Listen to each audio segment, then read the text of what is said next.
Thank you. Well, thank you. Thank you for that warm reception. I'm Joe Gary, and I am delighted to welcome you to Broadway Buzz.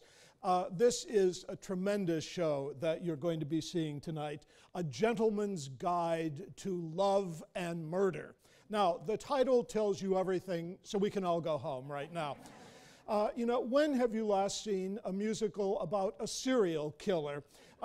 It's a delightful story. Here I go. You have a central character, Monty Navarro, great stage name. And Monty Navarro is a young man living in England in 1909.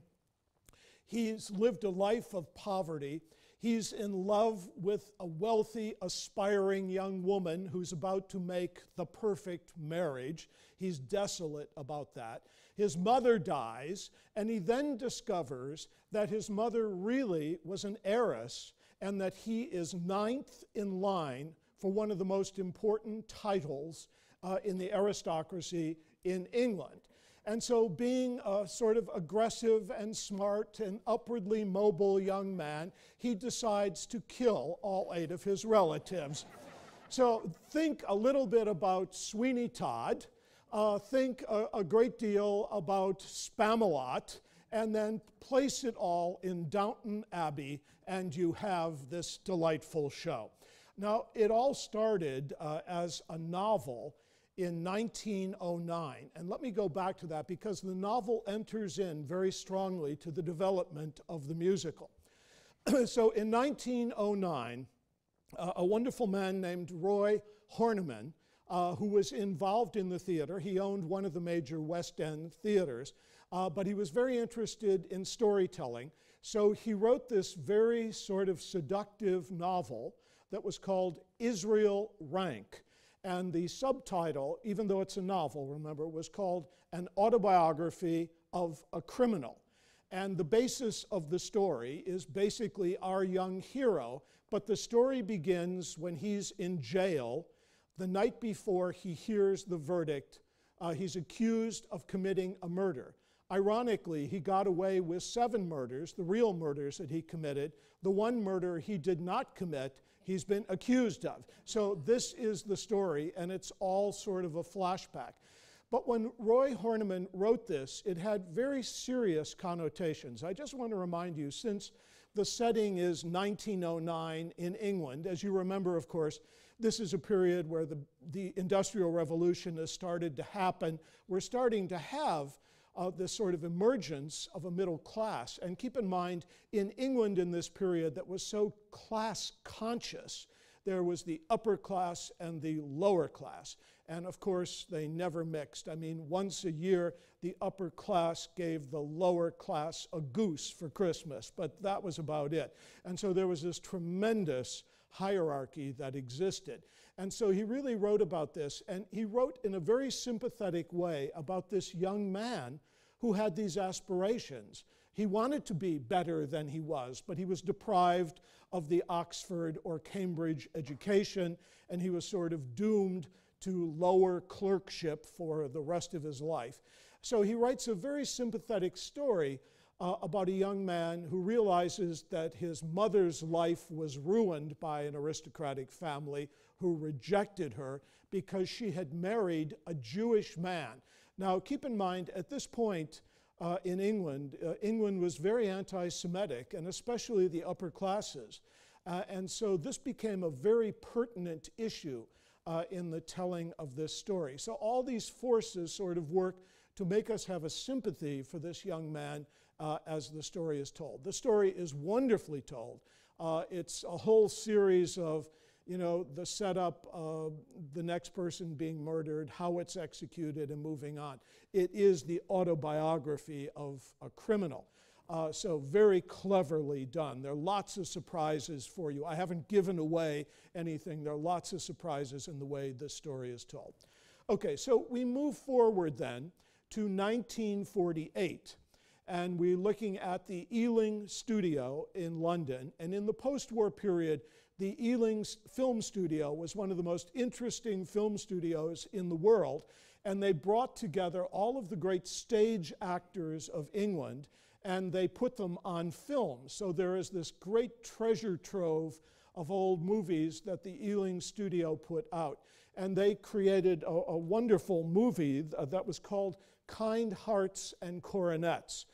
And that was the movie version of the novel that we talked about. So all those years later, they reconsidered it on film.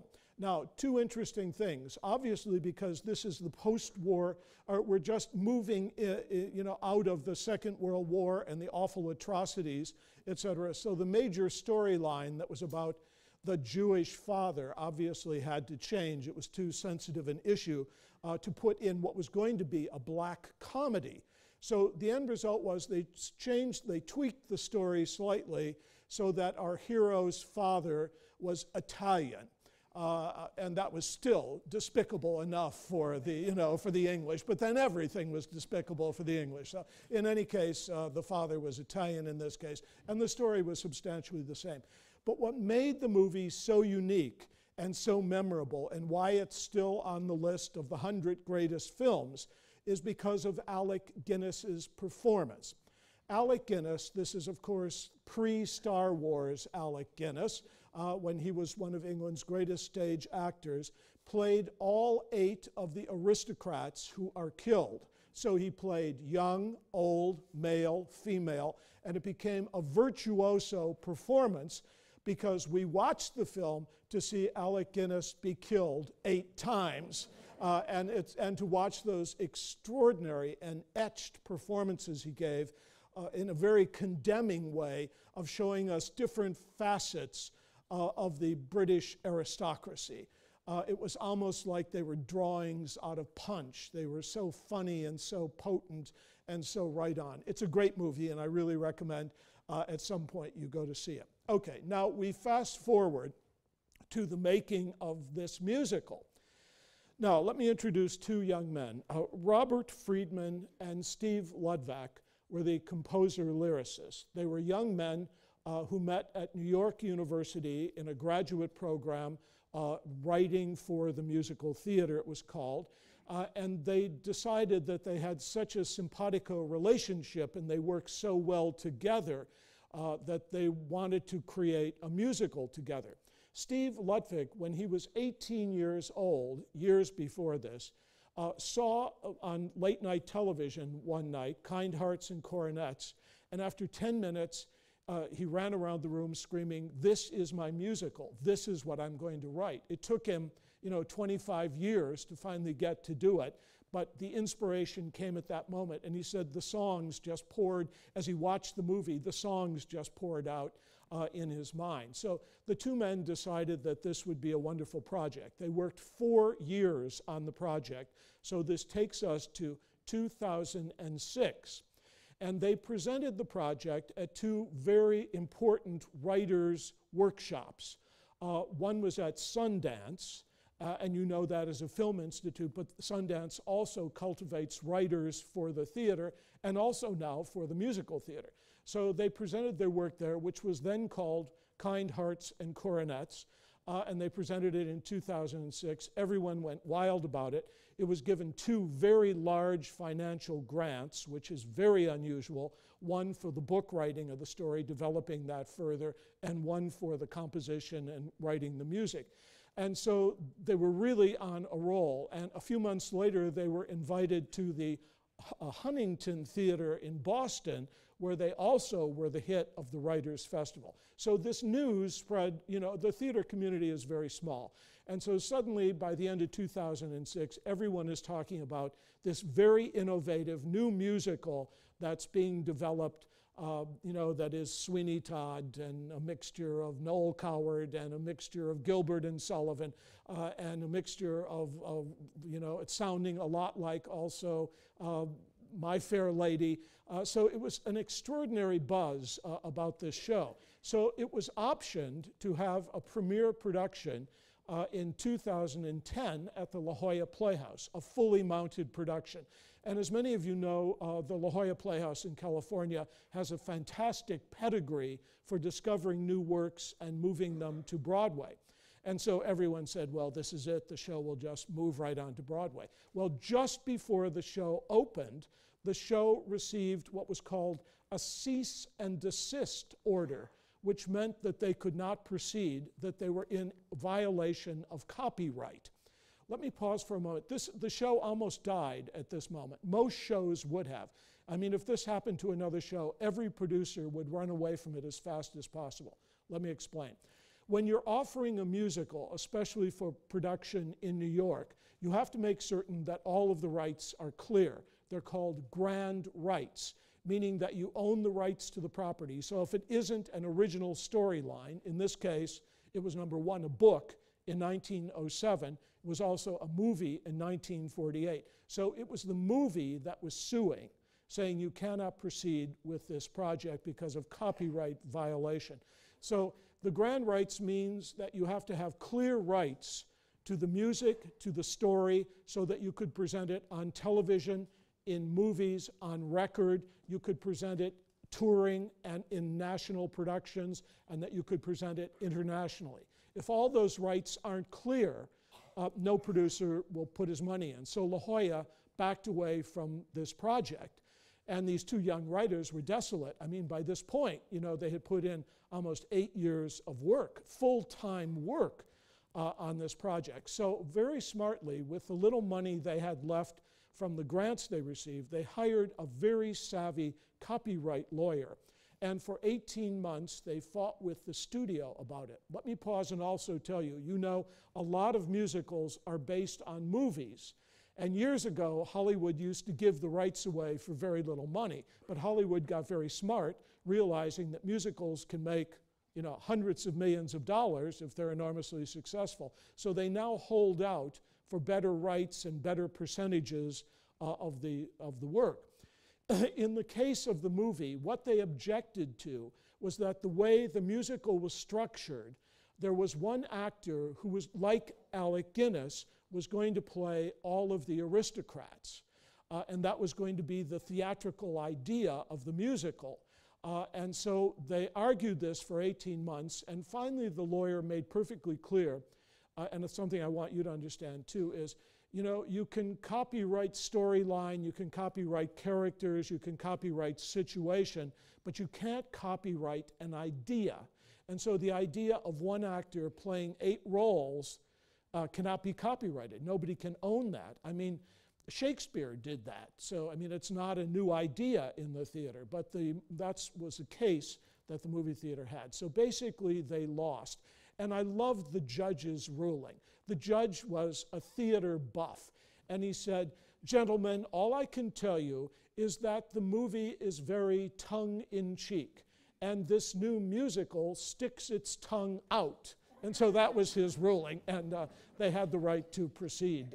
Obviously, there was much more involved, but they received the right to proceed. So what this meant was they had to go back and erase anything that existed in the movie. So names, situations, how the characters died, all of this had to be changed. And they went back to the original novel, which is not protected by copyright because it's so old, it's in public domain. So the end result is, what they did was to create a much better and much more innovative musical because of this. So one of the things that we so delight in when we watch the show is watching one actor play 8 different roles, actually with great distinction. And I mean, again, young, old, male, female. And also, it's not only watching the virtuosity of the actor and the actor's ability to change voice, body, posture, mannerisms, movement, and watch how the actor does it. He's enormously skilled in the production you're seeing. Not only that, but we savor the idea of watching the same actor being killed 8 times. And so watch for that in the show. And you know, at the end, when you walk out and you start telling friends about it, and they say, you went to a musical about a serial killer and you found it funny, you know, you be very careful who you tell about this show.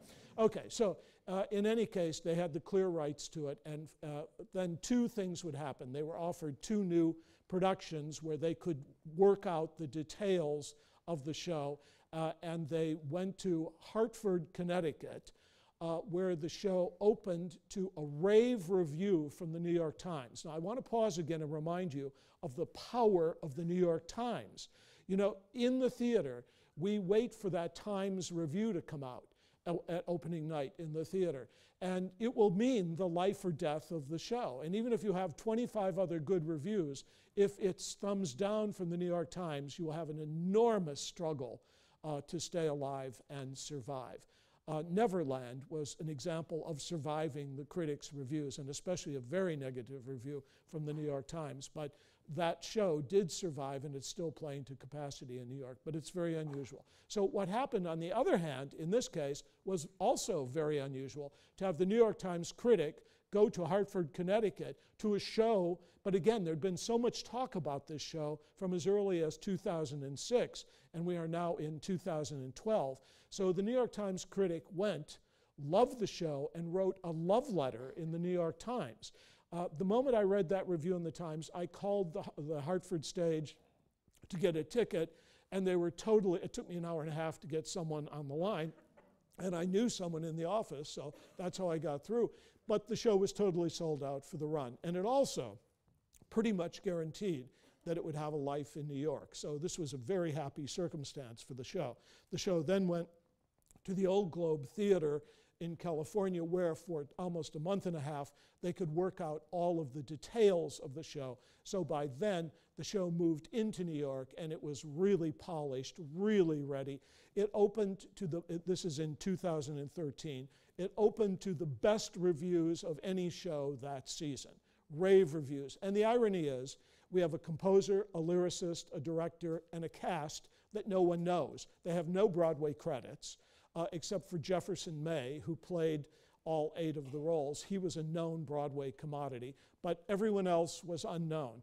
And it was so delightful to see that show succeed in such a brilliant way. It won 4 Tony Awards that year, including Best Musical, beating out Aladdin, you know, a big, big Disney show with enormous money behind it. So it's about the little show that made it. Some things I want you to be aware of in the show. Technically and visually, it's a stunning theater piece and a very innovative theater piece. For you, it is a mixture of seeing an old-fashioned 19th century English music hall. It has a lot of those qualities. It has qualities of a Noel Coward play, especially Noel Coward's music. There's several songs and sequences in this show that will deal with Egypt and India and the Boer War, and these are all things that Noel Coward satirized in all of his brilliant work. And then it's very like Stephen Sondheim. Melodically, it's very sophisticated, and what they do with period music to make it feel so contemporary is delightful. And it's like Lerner and Lowe. It really is not unlike My Fair Lady. Just think of My Fair Lady. It is a rags to riches story, but in this case, they're bodies to deal with, you know. So it's got all of these ingredients that make you feel very comfortable, because these are all things we know, but things we haven't heard in a long time. So what we have is a kind of musical confection where they mix Noel Coward, Gilbert and Sullivan, Stephen Sondheim together. So the music is very melodic. You'll hear soprano voices doing things you haven't heard since Julie Andrews in My Fair Lady. You hear wonderful duets, wonderful, very sophisticated musical trios, lots of flourishes that will remind you of Mozart. So it's an enormous musical confection. But beyond that, listen very carefully to the lyrics. The lyrics are enormously funny, and it's, again, in the style of Monty Python. It's very witty. It's very like an Oscar Wilde epigram, very clever use of language in the songs, etc.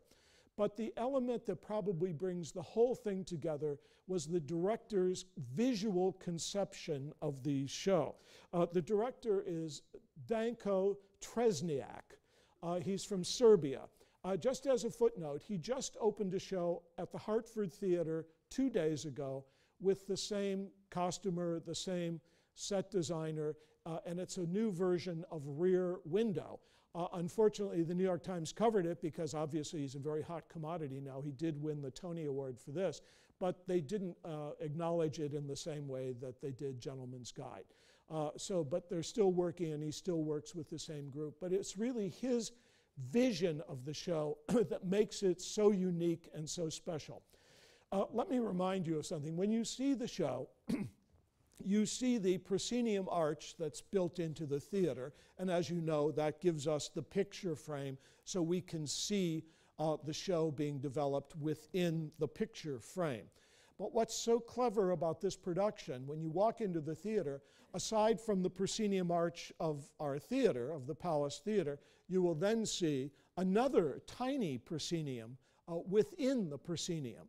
And there is a blood red curtain on it, needless to say, and it goes up and down like the old-fashioned 19th century shows.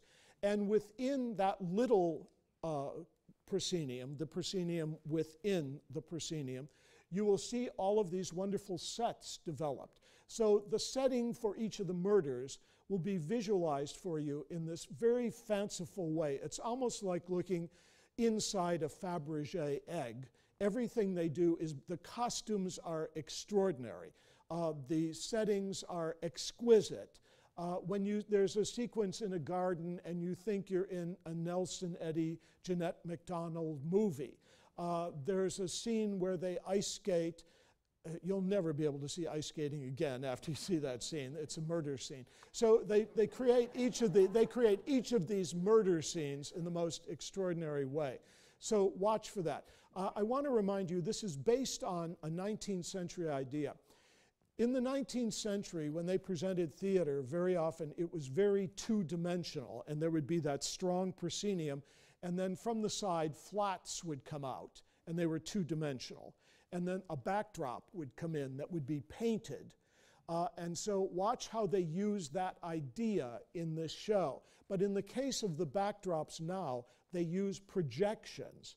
And the projections are brilliant and very funny. And first you think you're seeing a line drawing from 1909, and then you start seeing the line drawing move, and you realize you're seeing a projection, and it's enormously funny. So watch for each of the crime scenes, for each of the murders. They all become more and more delectable and outrageous as they go along. But this was all based on the visual image they had when they did this show. It was like they were using a toy theater.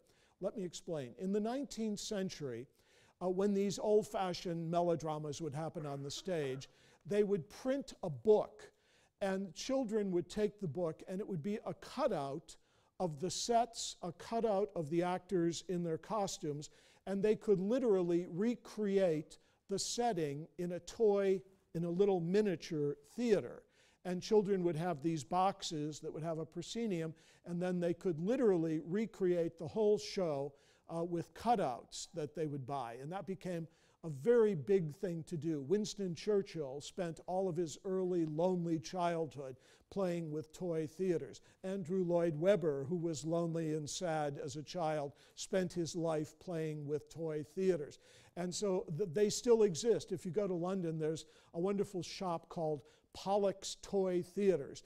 And really, if you're interested in 19th century theater, all of the great shows are reproduced in miniature and can be literally recreated. But everything is very two-dimensional and artificial looking. So watch for that as you watch these scenes. Because by doing that, they use that as the inspiration for creating the sets, the costumes, the characters, putting characters in this funny little environment, this sort of precious little environment that you see.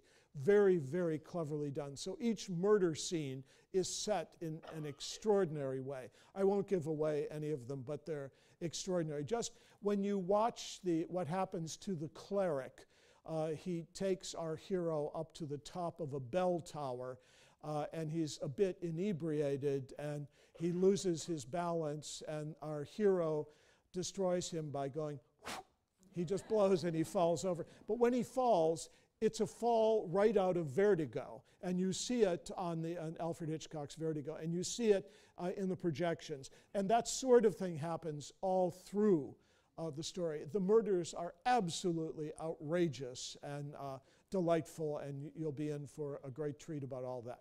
The other things I want you to be aware of is, as we deal with the actor who plays all 8 of these roles, it was a brilliant collaboration between the actor, the director, and the costumer. The costumer's name is Linda Cho, and she won a Tony Award for the costumes, which are extraordinary.